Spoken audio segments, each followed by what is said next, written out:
The first time my daughter-in-law told me I was losing my memory, she had just stolen $31,400 from me. Camille sat across from me at my kitchen table, stirring cream into coffee she had not asked permission to make. She looked at me the way adults look at a child who has misunderstood something simple. "You approved the transfer, Gordon." "No, I didn't. You probably don't remember approving it." My son Nolan stood behind her with his arms folded. He would not look me in the eye. The money had disappeared from the emergency account I created after my granddaughter Lily was born 8 years earlier. It was meant for medical bills, school emergencies, and whatever she might need when life became unpredictable. Instead, $31,400 had moved into an account called Bellwood Property Holdings. "What does a property company have to do with Lily?" I asked. Nolan finally spoke. "Dad, you've been confused lately." I looked at my only son. I had paid the down payment on his house. I had covered the hospital bills when Lily was born prematurely. I had written checks every time Nolan promised he needed one final chance to make his marketing business stable. Now he was using the gray in my hair to tell me I could not trust the mind beneath it. My fingers trembled once around the coffee cup. It was anger, not age, but Camille noticed. Her shoulders relaxed. That small reaction told me more than her denial had. I lowered my voice. "Did I really approve it?" Camille reached across the table and patted my hand. "Of course you did." I nodded slowly. Then I forgot nothing. I was 69 years old. For more than 3 decades, I had built a commercial equipment company from one rented warehouse into a regional supplier with 4 distribution centers.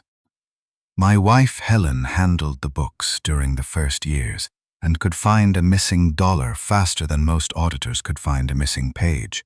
We sold the company after receiving an offer neither of us had expected. The mortgage was paid. Our retirement was secure. I believed the hard part of life was over. Helen died 3 years later. After that, the house became too quiet, and Nolan became very good at arriving with a problem whenever I was least prepared to sit alone with the silence. His agency lost a major client. I covered payroll. His tax estimate was wrong. I paid the difference. His business needed new software, a rebrand, a bridge loan, and then another bridge after the first one reached nowhere. Helen had warned me before she died. "Helping a child stand is love," she said. "Carrying him forever only teaches him not to walk." I told myself Nolan was trying. I told myself a father did not keep score. Then Lily arrived early, small enough to fit between my forearm and my chest. The first time I held her, every financial boundary I had rehearsed disappeared.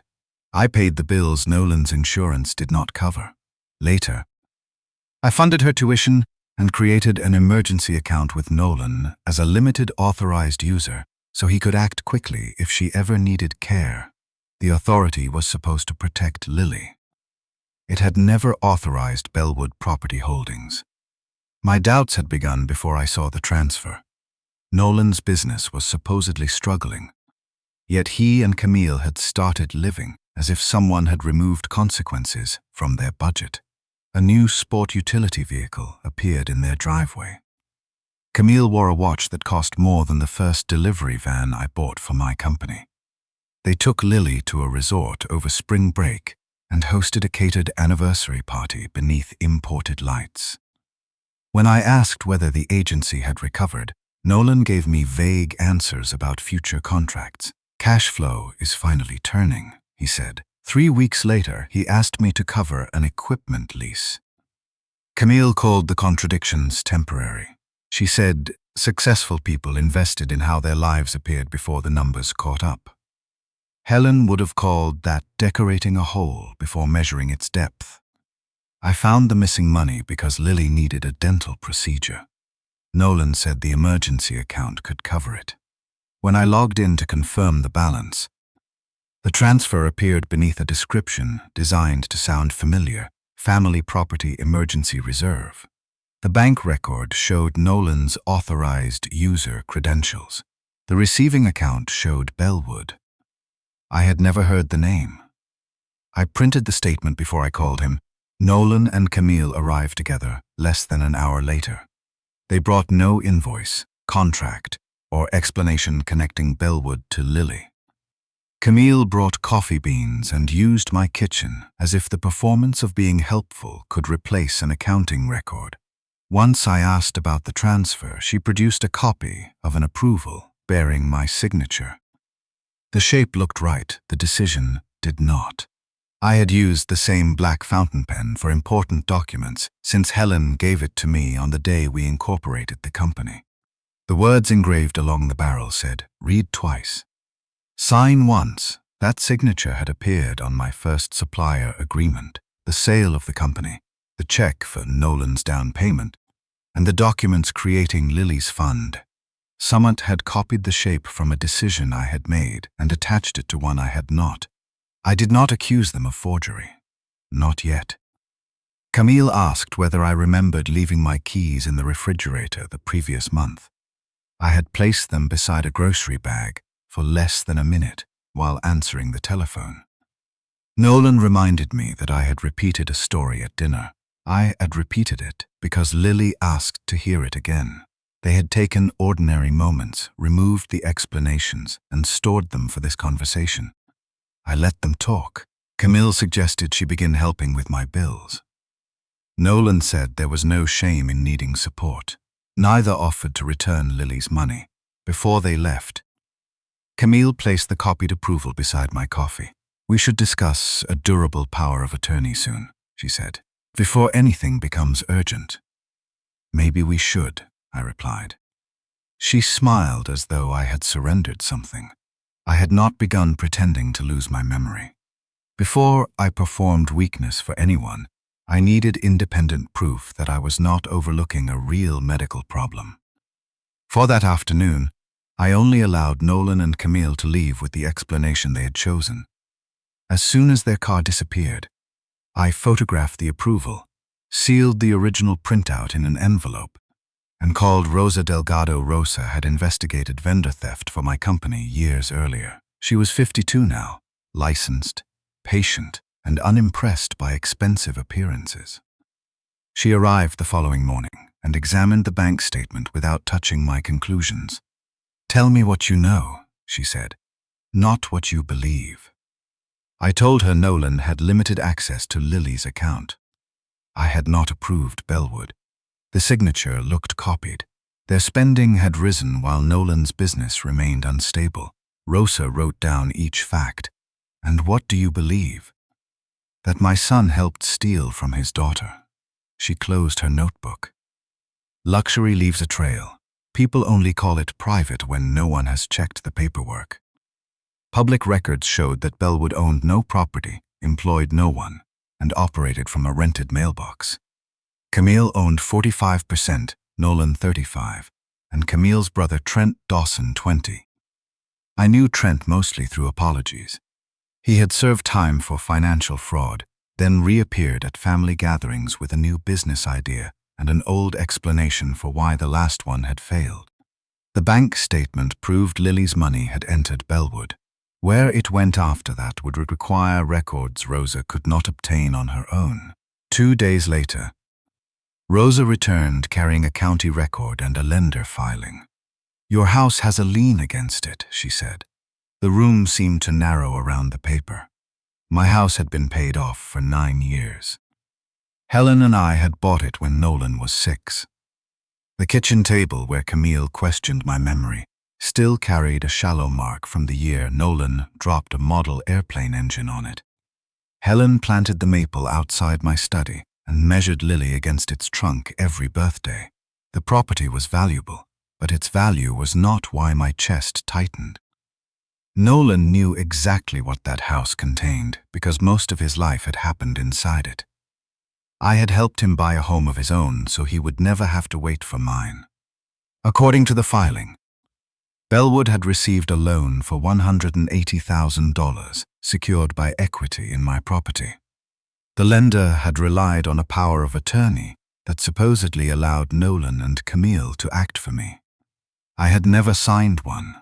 The copy attached to the filing carried my name, a version of my signature, and a notary seal Rosa could not validate through the active commission records. The lender's preliminary disbursement record included a payment to a senior living placement service called Meadow Pines. It did not explain the purpose or name a family contact.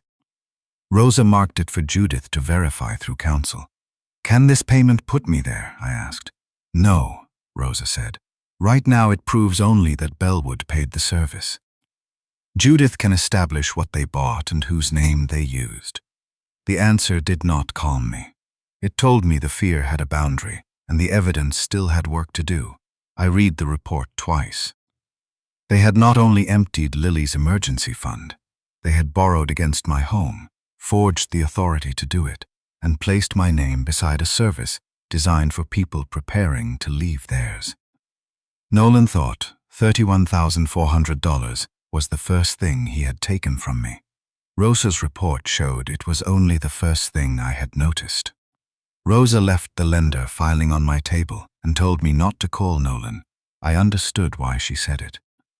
A father can spend 69 years believing he is disciplined and still become reckless when the thief is his own son. I wanted Nolan to hear me say that the house was not his inheritance. Lily's fund was not his emergency reserve, and my age was not a blank space where he could write his own authority. Instead, I called Judith Sloan. Judith practiced elder law and financial exploitation litigation. Helen and I had hired her years earlier to review our estate plan after the company sale. She had the unsettling habit of becoming quieter as a situation became worse. She read Rosa's preliminary report, the copied approval, the Bellwood filing, and the recorded lien against my house. "Before we do anything else," she said, "we establish capacity. You think I am confused. I think they intend to say you are. Your belief about your own memory will not be enough once they begin producing witnesses and selected incidents." Judith arranged an independent evaluation with a physician who specialized in cognitive assessment and had no connection to my family. The appointment lasted nearly 3 hours. The doctor asked about my medical history, medications, sleep, alcohol use, grief, and recent stress. She tested attention, recall, language, executive function, and whether I understood the financial and legal consequences of my decisions. I did not rehearse answers. I did not ask for favorable wording. I brought a complete medication list and authorized her to obtain records from my regular physician. At the end, she asked why my family believed I was declining. "Because I found money missing," I said. She held my gaze for a moment, then wrote one more note. Her report found no evidence that I lacked decision-making capacity. My primary physician reviewed the findings and documented the same conclusion. Judith kept the originals and arranged certified copies. Only then did we discuss what I would allow Nolan and Camille to see. First, Judith protected what remained.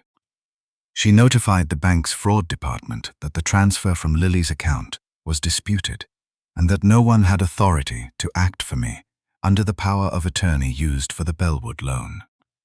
The bank preserved access records, device information, and transfer details while beginning its own review. The lien could not simply vanish because I denied signing the documents.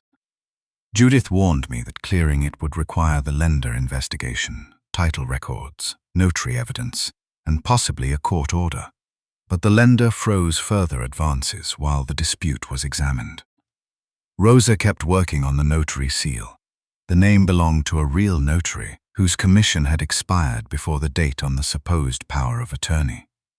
Through counsel, the woman confirmed she had never met me, never visited my house, and never witnessed my signature. Judith asked her to preserve her journal and provide a formal statement to investigators, rather than turning the discovery into a family confrontation. The lender file contained another choice Nolan could not blame on Camille. Someone had supplied my property records, insurance information, and samples from documents stored in Nolan's office after the company's sale. The application changed correspondence from my home to Bellwood's rented mailbox. Nolan's email appeared on a verification message sent before the loan closed. The bank and lender records later showed Bellwood's money flowing to Nolan's agency, Camille's vehicle and travel expenses, and Trent's company. Through counsel, Judith also confirmed that the Meadow Pines payment had held an assisted living option in my name, with Camille listed as the family contact. He knew, I said. Judith did not soften it. The records show participation. Let the investigators determine the charge. I had spent years allowing Nolan to stand behind every person who claimed to be helping him. This time, his own address and email stood in front of him. She recorded an identity and title alert against my property, so any new deed or security filing would trigger review. My credit was frozen with the reporting agencies. Account passwords changed on devices Nolan had never used, and high-value transactions required confirmation through Judith's office and the bank's senior fraud team. We did not drain accounts or move money into hiding.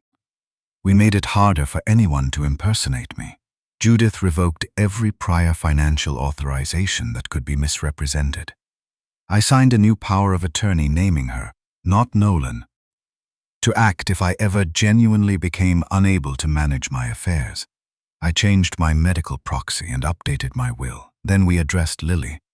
The emergency account had been created for speed, not long-term protection. Nolan's limited access had made sense when Lily was an infant with medical complications. It no longer made sense after he used that access to fund Bellwood. Judith established a separate education and support trust with a professional trustee. The trustee could pay schools, doctors, and approved providers directly. Nolan and Camille could request support for Lily, but neither could withdraw funds, pledge the trust, change beneficiaries, or appoint themselves as managers. Will this punish her because of what they did? I asked. No. It protects her from having to choose between loving her parents and questioning their use of her money. That answer mattered. Lily was 8. She deserved to believe her parents loved her without being asked to understand how they had used her name.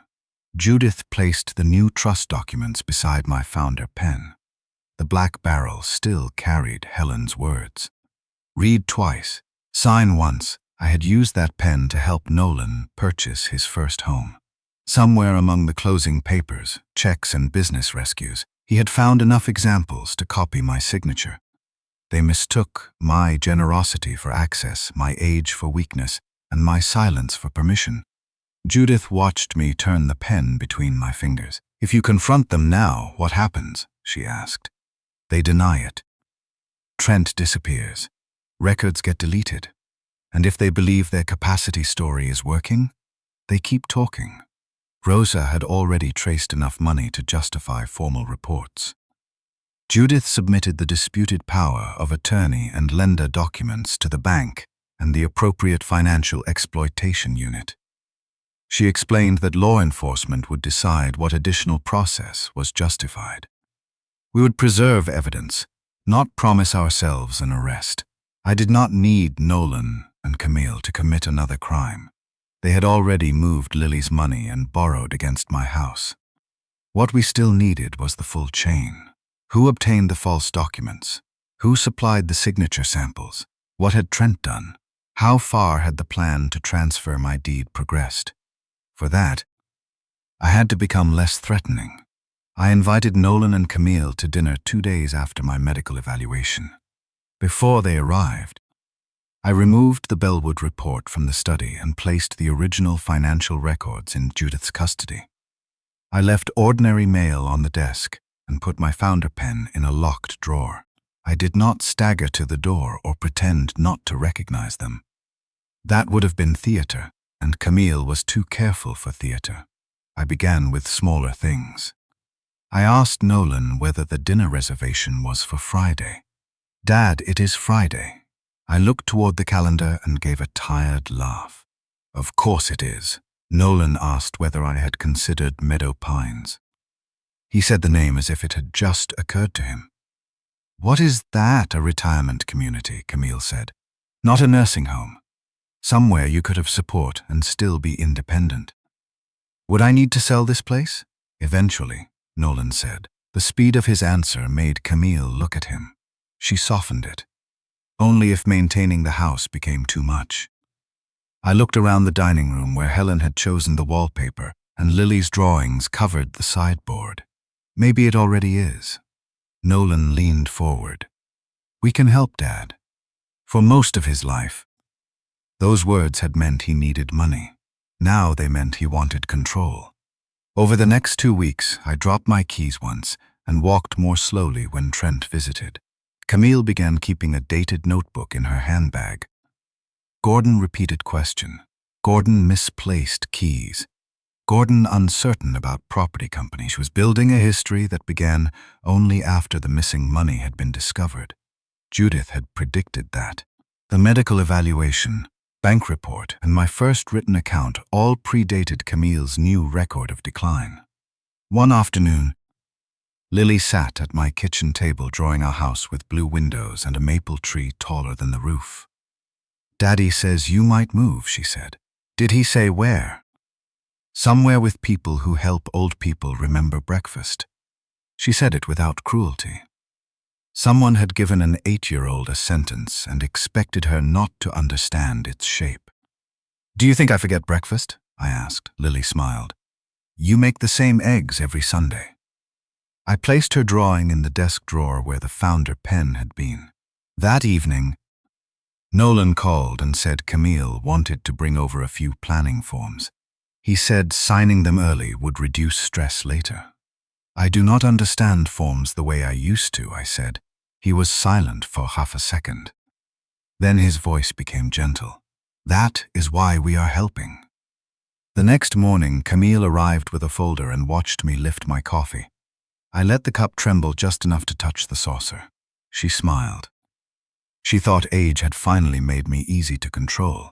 She did not know a doctor had certified my mind before I ever gave her the first mistake. The folder Camille brought contained no final deed and no valid power of attorney. It contained questions. Did I want Nolan to manage the house if maintenance became difficult? Would I consider transferring property into a family company? Did I prefer Meadow Pines if I eventually needed daily support? The forms were printed in large type, as if bigger letters could make the purpose smaller. Camille placed colored tabs beside every signature line. You do not need to decide today, she said. We can review these slowly. I thought I already gave you authority. Nolan and Camille looked at each other. You gave us some authority, Nolan said. We are organizing the rest. I turned one page upside down and pretended not to notice. Camille corrected it gently. Her patience had improved as my performance became more useful. I told them I was tired and wanted Judith to explain the forms. Camille tried to hide her disappointment, but Nolan tapped the signature tab with one finger. Lawyers make simple things complicated, Dad. Then one more day will not hurt. They left the folder. Judith collected it an hour later. None of the pages alone transferred my house, but together they showed the direction Nolan and Camille wanted me to take. One page authorized Bellwood to request property information. Another described a future deed. The Meadow Pines preference form listed Camille as my primary contact. They are preparing you to normalize each step, Judith said. By the time the deed appears, it will feel like one more page. Rosa provided the bank records, Bellwood ownership, false power of attorney, lender correspondence, and notary denial to Detective Elena Ruiz. The timeline showed that the missing money, forged authority, and Bellwood loan all predated Camille's record of my supposed decline. The financial acts came first, Ruiz said. The capacity story came after you noticed them. Investigators sought the remaining lender, device, and communication records. Trent's prior conviction made him suspicious, not guilty of this offense. Judith then described the decoy packet. She prepared an unsigned attorney draft with no legal effect and a unique identifier on every page. We are not creating a crime, Gordon, Judith said. We are preserving the choices they make when they believe no one is watching. The security camera above my living room bookcase was visible. When Nolan and Camille next visited, I pointed to it before they sat down. Judith says, recording things may help when I forget conversations. Camille called it a wonderful idea, and Nolan agreed. I stored the red decoy folder in an unlocked living room drawer. Then I mentioned it to Camille. Judith brought the house papers, I said during a telephone call. I cannot remember which ones she wanted me to sign. Do not sign anything until I see it, Camille replied. She arrived 30 minutes later. I made tea while Camille offered to organize the desk. The camera captured her opening the drawer, checking the hallway, and photographing every page. The unique identifiers remained visible in each image. Camille returned the folder and arranged 2 pieces of mail on top of it. Nothing important here, she said. The small camera light remained on above her. She smiled toward it, then asked whether she should take the folder home and help me review it. I told her Judith wanted the originals kept in my house. Camille accepted that because her phone already held what she needed. The camera preserved the time, the pages, and Camille's denial. What she did with the photographs would emerge later through warrants, not by searching her phone ourselves. 3 days later, Nolan asked if he could bring Trent over to explain the family property structure. He did not ask how Camille knew which papers needed explaining. He understands real estate documents, Nolan said. Trent understood documents the way a locksmith understands a door. The knowledge was real. The purpose depended on who had given him the key. They arrived after dinner. Camille carried a clean copy of the assisted living form. Trent carried a leather portfolio and greeted me with the careful volume people use around someone they have already decided is impaired. I pointed to the camera. It records so I can remember. Good thinking, Trent said. Keeps everyone honest. All 3 had agreed to the recording. I sat in Helen's chair because the angle placed all 3 of them within the frame. Nolan began by saying Bellwood would simplify maintenance, taxes, and eventual inheritance. Camille said transferring the house now would prevent legal delays if my memory worsened. Would I still own it? I asked. The family would own it, Nolan said. Which family? He looked toward Trent. Camille answered. Bellwood is just us. Nolan shifted forward. Dad has more than he will ever spend. We are not stealing. We are moving it where the family needs it. Lily needed the emergency fund. And we are going to replace it. He said going to, as if an intention erased a completed transfer.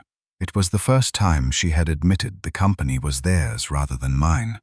Trent opened his portfolio. Inside was a rewritten version of Judith's draft deed. The attorney draft warning had been removed. The property description and Bellwood's name had been inserted. A notary block waited beneath the signature line. The unique identifier remained in the lower corner. They had copied the decoy and converted it into the document they wanted. Trent tapped the signature block. This matches the company papers Nolan gave me. If his hand shakes, we can use the cleaner sample for the recording office. Nolan did not ask what he meant by use. The sale documents are in my storage room, he said. There are plenty of signatures. My son had not merely stayed silent while Camille arranged the fraud. He had supplied the shape of my name.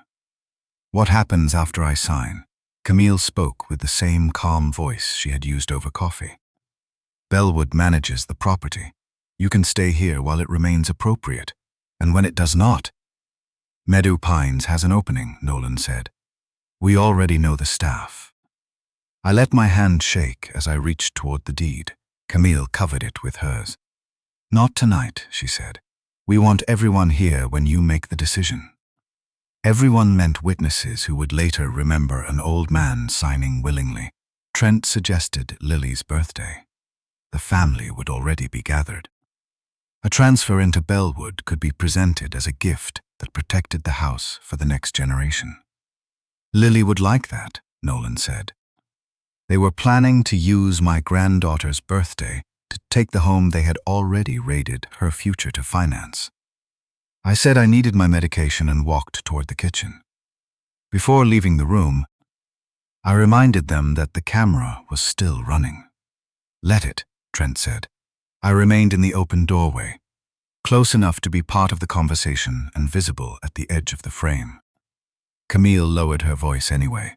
"Once the house is inside Bellwood, he can be confused all he wants. He will not be able to stop the sale." Nolan asked, "What if Dad realizes what he signed?" "By then he will be at Meadow Pines," Trent said. "Confused old men complain about everything." Nolan did not object.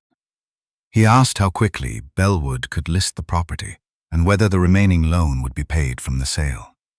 Trent said the lien would come off at closing. Camille said the rest could stabilize Nolan's business, cover Trent's debts, and replace the money taken from Lily before anyone reviewed the account. "So the fund looks whole again," Nolan said. "Exactly," Camille replied. "Every time I pretended to forget, they remembered one more detail of the crime out loud." After they left, I sat alone beneath the camera and watched the empty doorway. The altered deed remained on the table. Nolan had touched the corner while asking how quickly the house could be sold. The same hands had once gripped my fingers while I taught him to cross a street. I remembered helping him move into his first apartment, lending him tools he never returned, and standing beside him when Lily was born because he was afraid to enter the neonatal unit alone. None of those memories excused what he had done. They made hearing it more expensive. Helen had warned me that carrying Nolan forever would teach him not to walk. I had imagined the consequence would be weakness. I had not imagined it would become entitlement strong enough to take my home. Judith copied the recording without editing it and preserved the original device. Rosa documented the altered decoy identifier.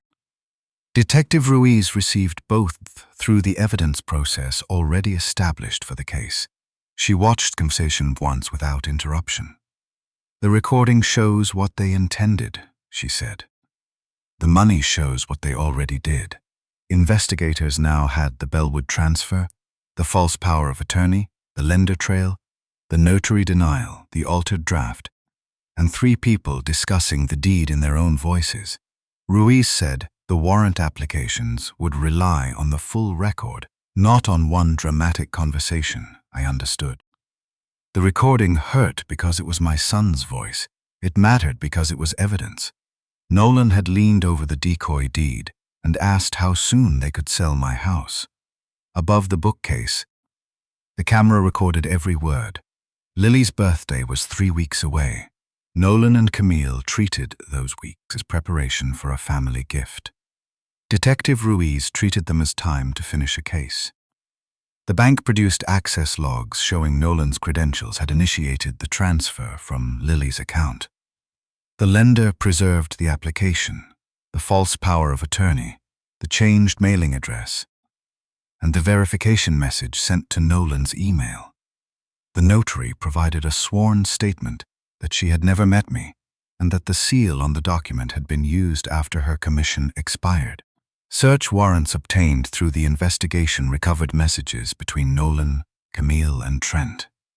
They discussed Bellwood's ownership, the loan proceeds, Meadow Pines, my signature samples, and the altered decoy deed. One message from Nolan asked Trent whether an old signature would survive recording review.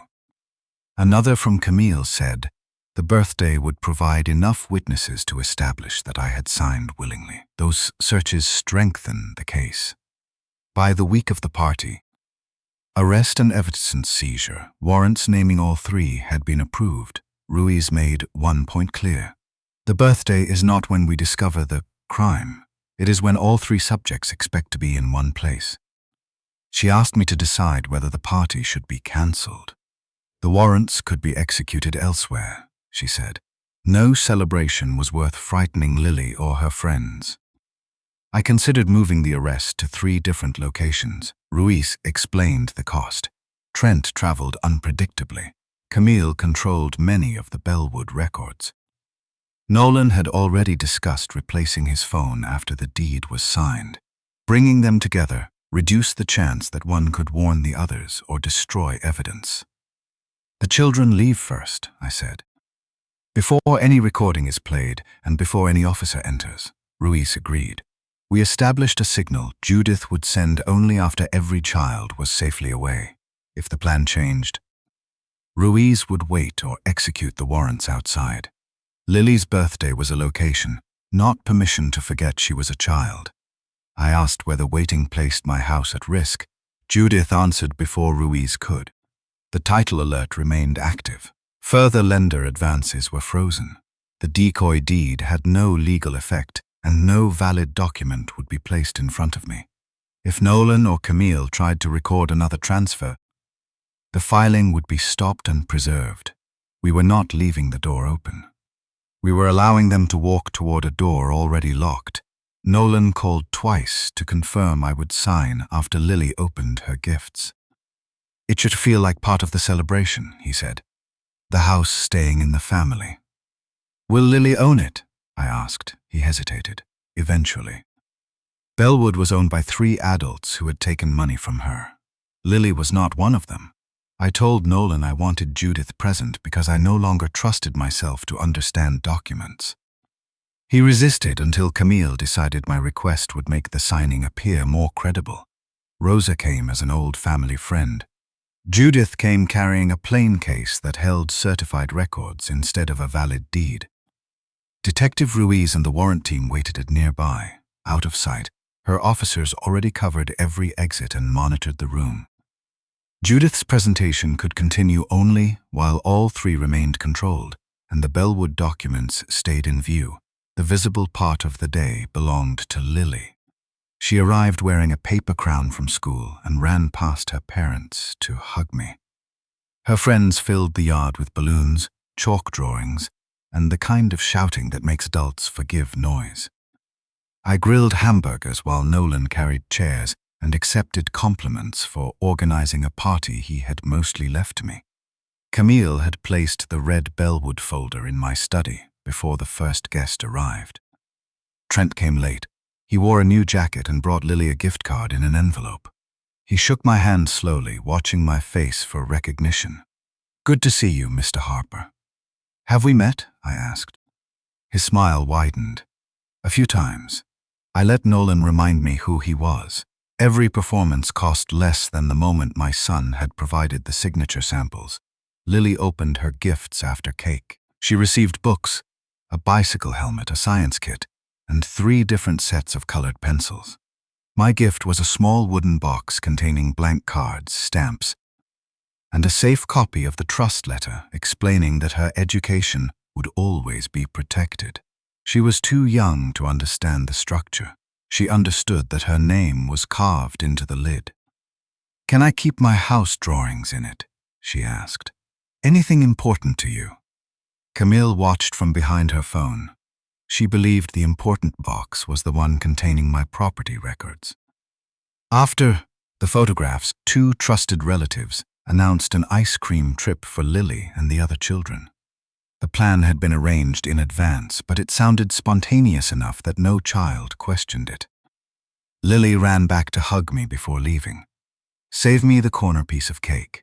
I remember which one you like." She leaned back and studied me. "Mom says you forget things now." The adults nearest us became quiet. I could not explain the investigation. I also would not make Lily responsible for deciding which adult was telling the truth.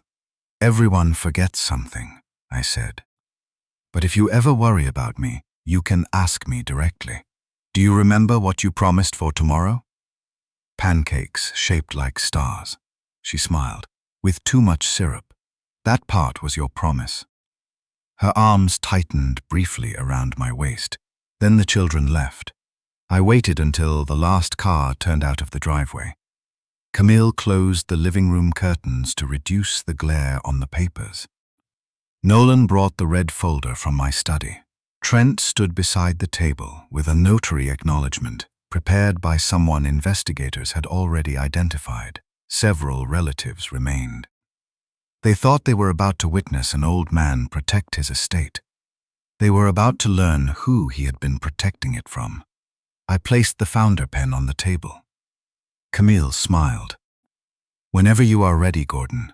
I stood. My hand did not shake. Camille has spent months telling everyone my memory is failing. So before I forget, I thought we should review a few things together. Nolan's face changed first. I used the living room screen to play the recording they had knowingly allowed the security camera to make. Camille's voice filled the room. "Once the house is inside Bellwood, he can be confused all he wants. He will not be able to stop the sale. Then Nolan. What if Dad realizes what he signed? Then Trent. By then he will be at Meadow Pines." Confused old men complain about everything. No one spoke when the recording stopped. Camille recovered first. "That conversation is being taken out of context." Judith opened her case. "Then the records can provide the context." She placed the emergency account statement on the table. $31,400 had left the fund created for Lily and entered Bellwood Property Holdings. Rosa placed the ownership filing beside it. Camille owned 45% of Bellwood. Nolan owned 35%. Trent owned 20%. I owned nothing. Lily owned nothing. Nolan looked toward the relatives gathered behind him. It was temporary. "We were going to put the money back." My brother-in-law asked why money meant for Lily had paid Bellwood at all. A family friend who had attended Nolan's housewarming stared at the ownership percentages and asked whether Nolan had ever intended to tell me he owned part of the company using my money. Nolan stopped answering the room and focused only on me. That was how he had survived every previous failure. He turned a financial decision into a private moment between father and son, until helping him felt easier than allowing anyone else to see what he had done. This time, the records remained on the table where everyone could read them. "With the sale of my house?" I asked. He did not answer. Judith produced the supposed power of attorney. She placed the notary's sworn denial beside the expired commission record. Gordon never signed this document. The notary never witnessed it. It was used to obtain a loan against his property. Rosa added the lender statement.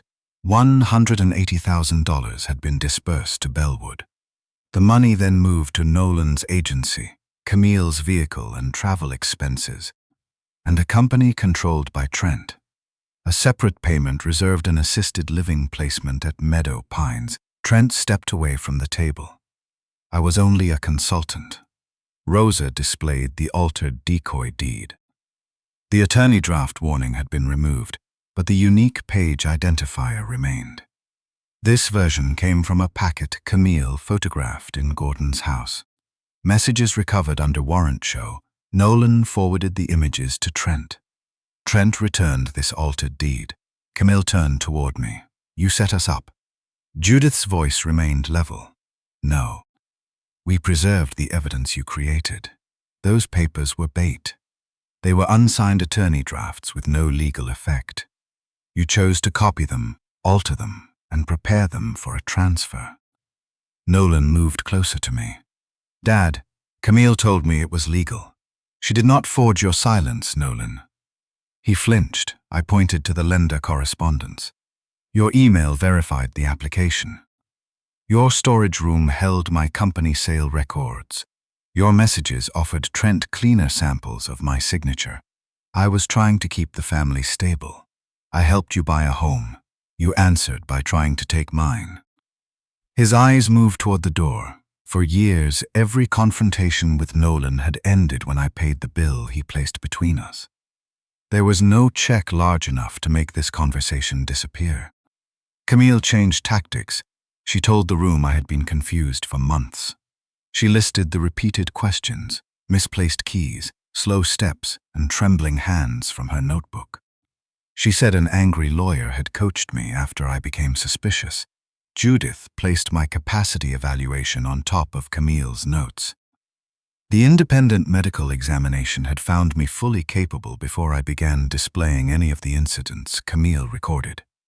My primary physician had confirmed the finding.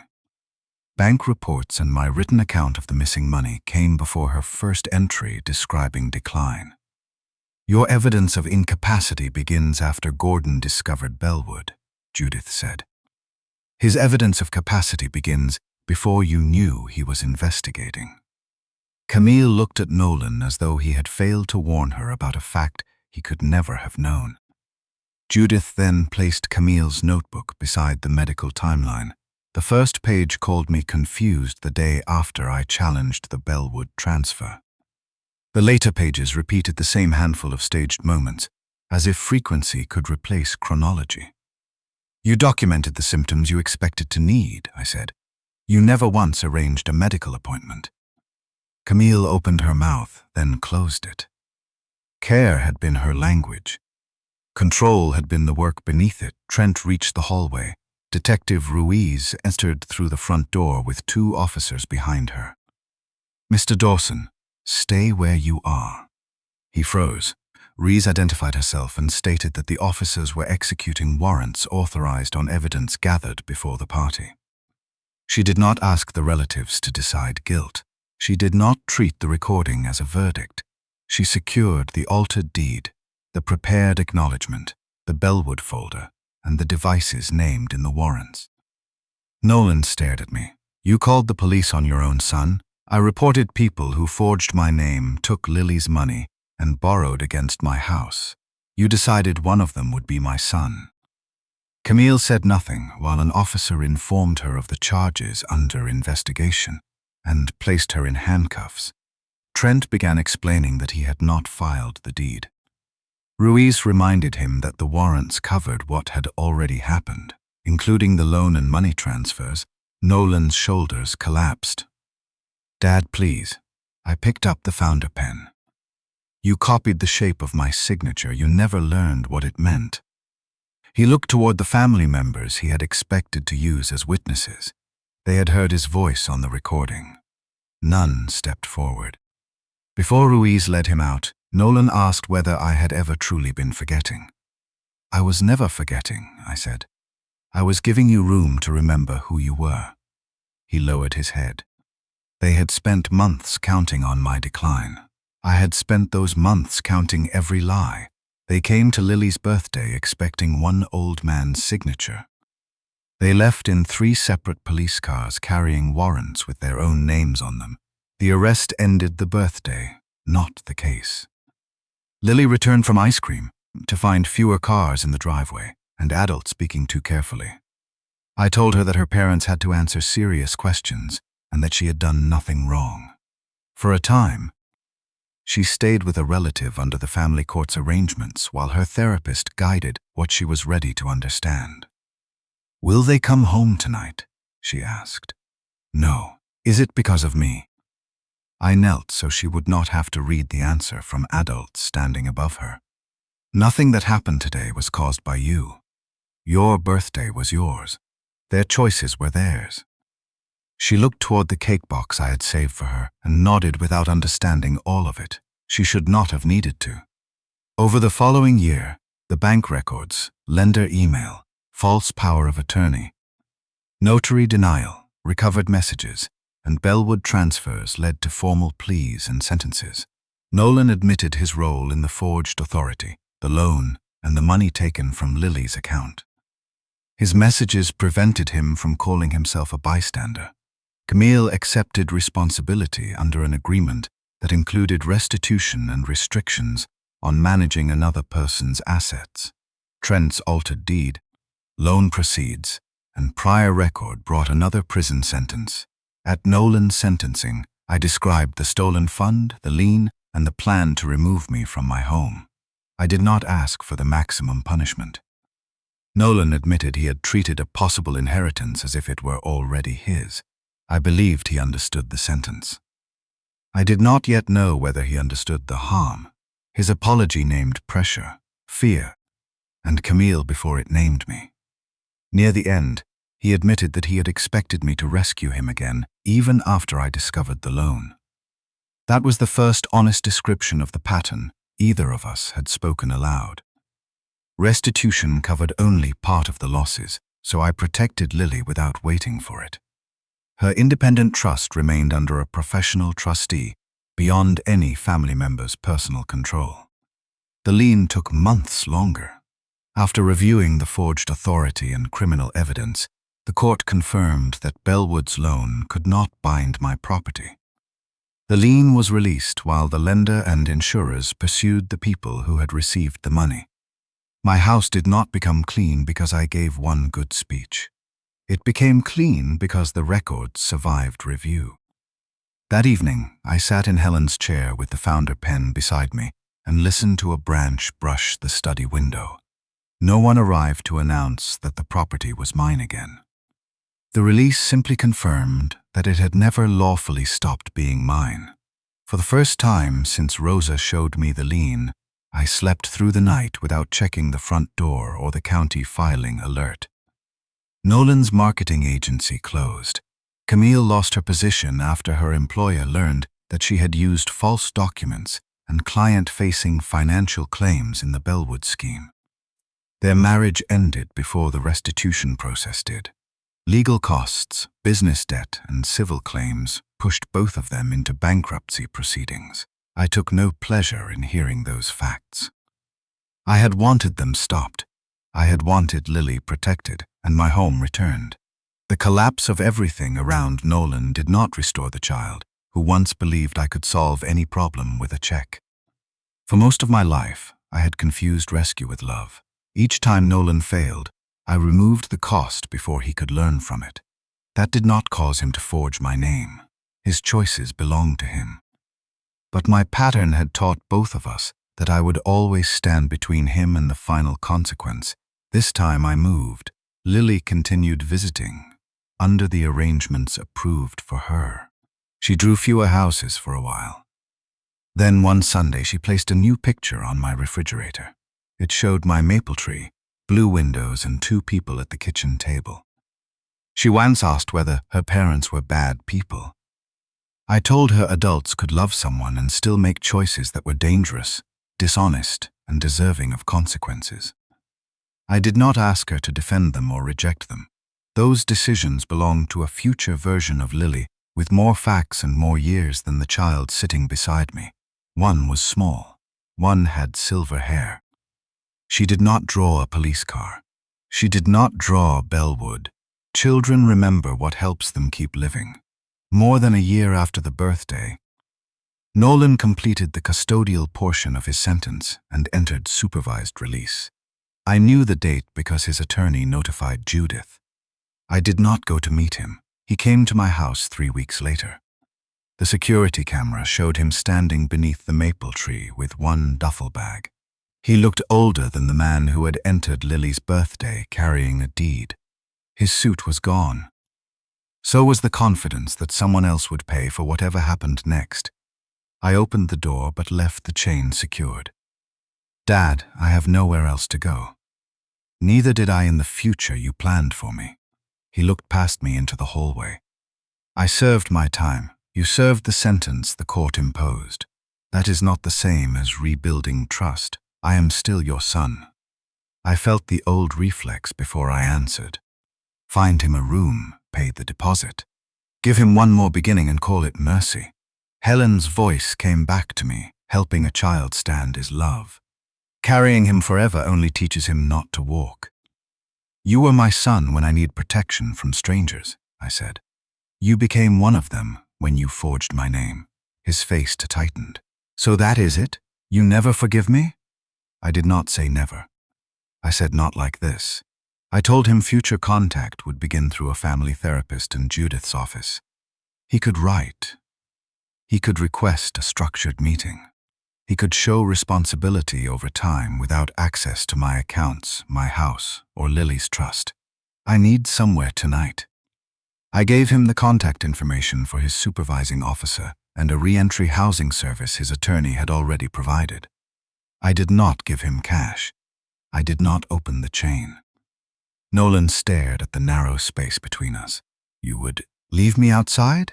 You planned to remove me from this house and make my confusion the reason I could not return. I am offering you lawful help without surrendering the door. He picked up his bag. For one moment, I saw the boy who had once reached for my hand before crossing the street. Then I saw the man responsible for where he stood. I closed the door quietly. Months later, Lily sat with me at the kitchen table, signing a thank you card for her teacher. She asked to use the founder pen. I uncapped it and showed her how to hold it without pressing too hard. She read the engraving along the black barrel. "Grandpa, why does your pen say, 'Read twice, sign once'?" "Because love should make you generous, sweetheart. It should never make you careless." She wrote her name slowly, then read the card again before handing the pen back. Outside, the maple had begun growing new leaves. They had spent months waiting for me to forget who owned my life. I remembered in time. Would you ever let Nolan back into your home after he served his sentence? Or can forgiveness exist without giving him access to your house, your money, or your trust again?